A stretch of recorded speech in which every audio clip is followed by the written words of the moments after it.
Marketers don't just use Google anymore. They're using AI tools like ChatGPT, Gemini, and Perplexity to find their answers. So if you're only optimizing for traditional search, you're leaving money on the table.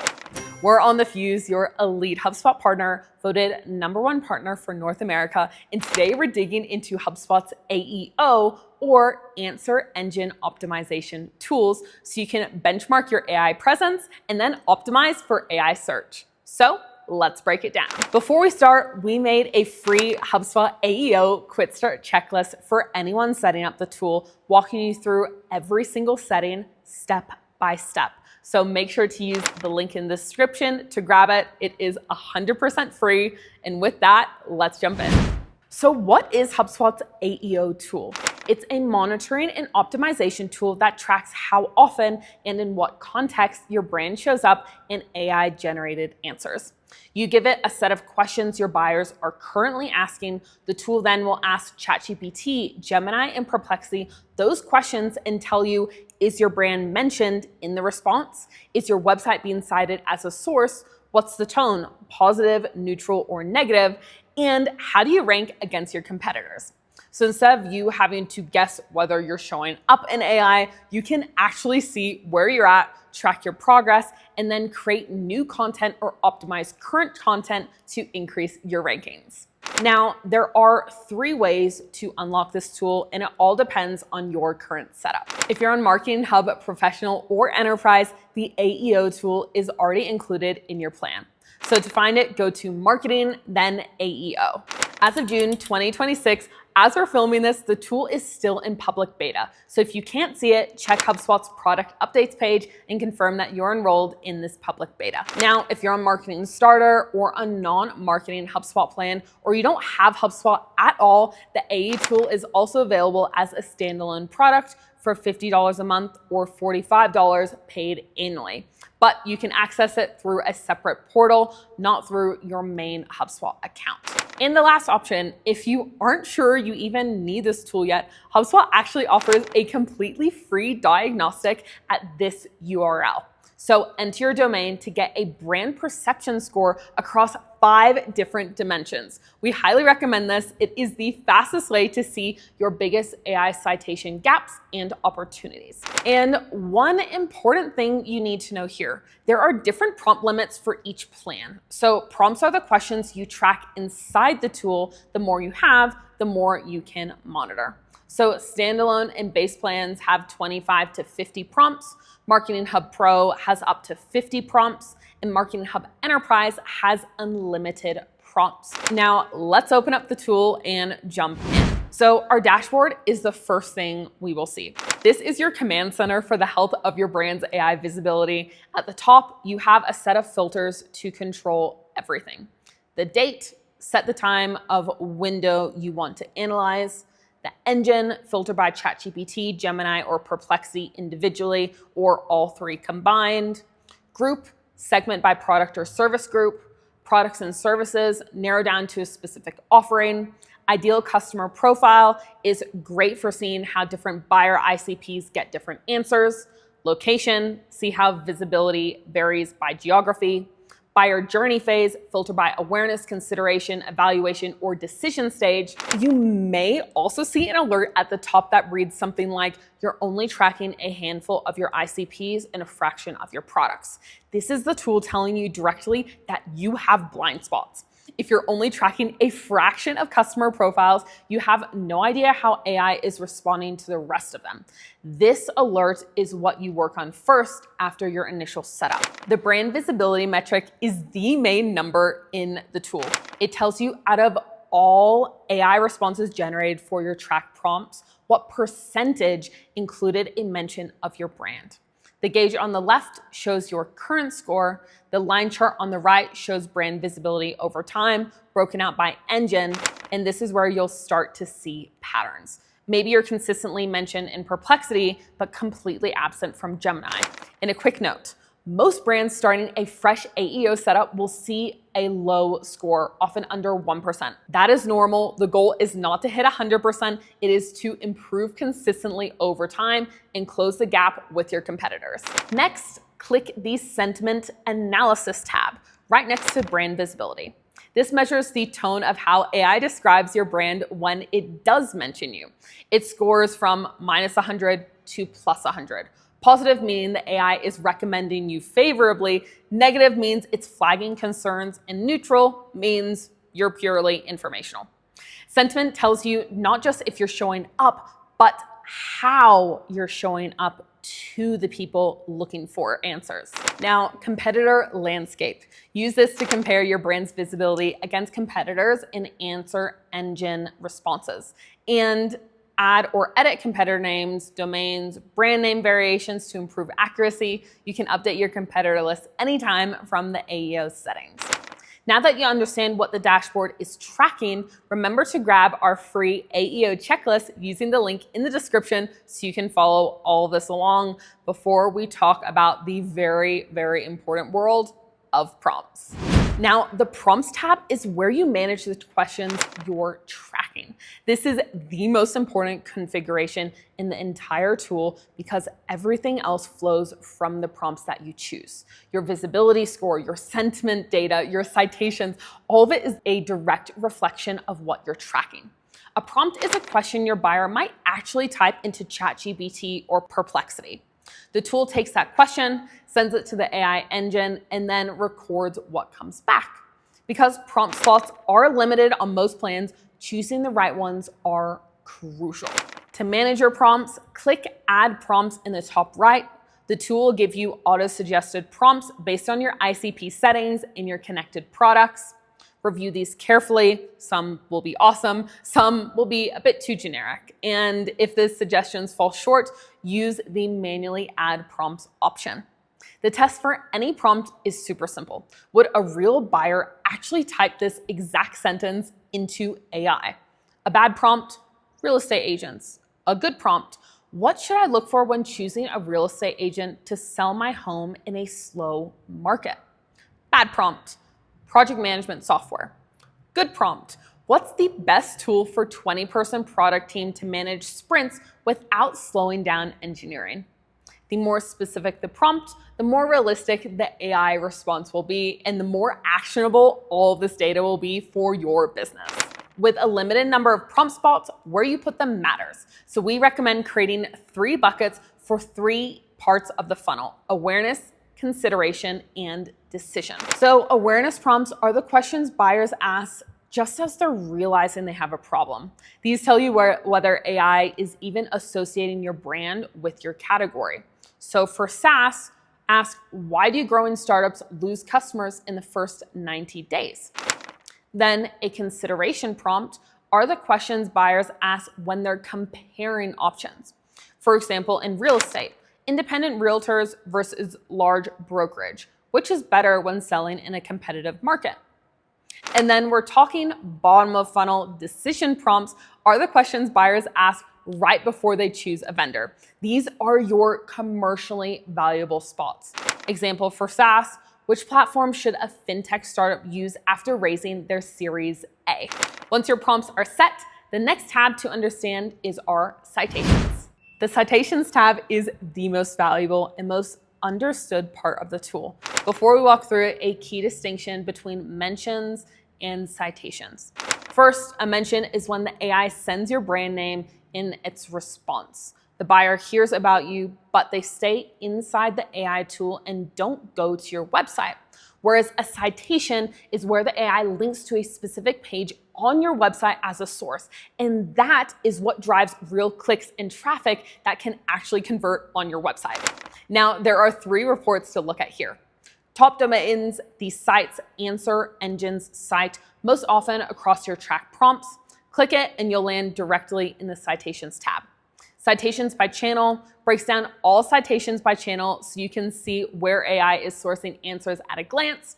Then citations with brand mention versus competitors shows what percentage of cited sources actually mention your brand. And this is where you should see how you stack up against the competition.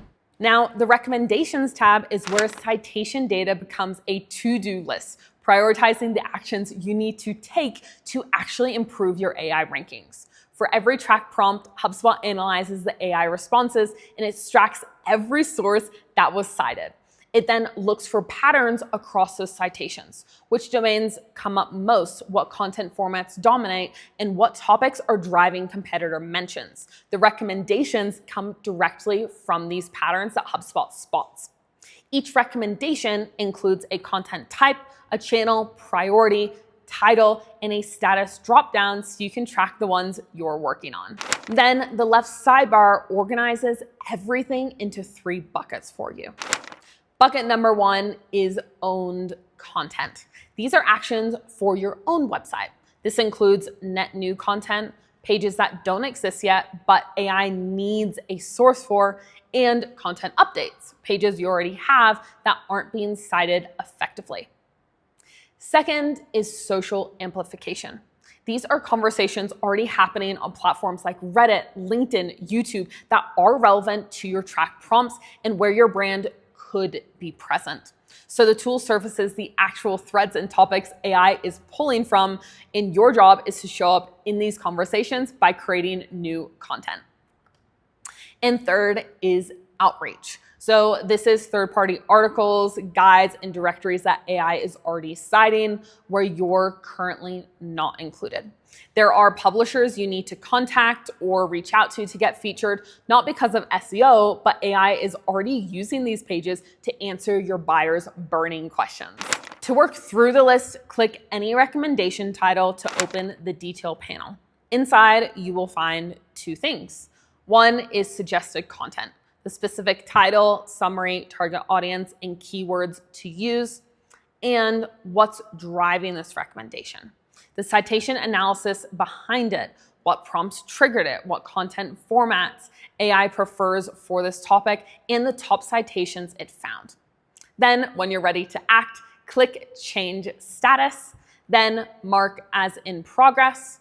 Once it's completed, mark completed. Now, that tracking does matter because HubSpot keeps completed recommendations tied to prompts they affect. So you can actually compare your visibility before and after making a change. Important reminder, results aren't instant because AI response patterns shift over time. So give it a few weeks before you evaluate the impact of any change. Okay, so guys, time to walk through how to get this whole thing set up from scratch. First, in your HubSpot account, go to Marketing, then AEO, and click Get Started. Next, you'll be prompted to fill in the following details. So first, your brand name, which is the primary name AI should recognize you, like Acme Retail Co. Your domain, which is your website URL. Brand name variations, which are any alternate versions of your name separated by commas. And these are case sensitive, so add every version buyers might use. And any additional domains, then click Next when you're done. Next, the tool suggests competitors based on your brand details. Review each one, edit the name, domain, and any name variations to make sure they're actually accurate. Add your top 2 or 3 direct competitors if you're not already there. And this is what activates the share of voice metric on your dashboard. So click Track and add competitors when ready. Step 4, select the products or services you want to track in the ideal customer profiles that represent who's doing the searching. The more specific you get here, job titles, company sizes, locations, industry, the more accurate your prompt suggestions will actually be. So if you skip this or leave it thin, the auto-generated prompts will be super generic. Click Continue when done. And after that, you'll get prompted to select a location for your product and ICP. Step 5, HubSpot will generate a set of suggested prompts based on everything you've set up. So don't accept them blindly. Go through each one, delete anything too broad, and replace it with a specific conversational question a real buyer in your industry would actually type into AI. Then click Continue to confirm. And step 6 is letting the tool run your track prompts daily. So make sure to give it at least 24 hours here before checking your dashboard. That's when your first data will actually start populating here. When you come back, check your brand visibility score, review your Citations tab, and read through all of your recommendations. Step 7, open ChatGPT or Perplexity in an incognito window. Type in 2 or 3 of your track prompts by hand and read the full responses. Compare what you see to the dashboard reports that you have in HubSpot. Manually checking actually helps you catch discrepancies early and build a real feel for how AI is talking about you. This setup is straightforward when you follow in that order, but there are 3 mistakes that can quietly undermine everything you just built. So let's go through them now. Mistake number 1 is using generic prompts.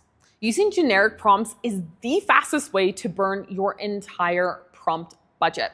You accept the auto-generated suggestions without actually reviewing them, then you end up tracking broad terms like life coaching or home goods store, and 4 weeks later, the data tells you nothing useful. So make sure to treat every prompt like it costs you money.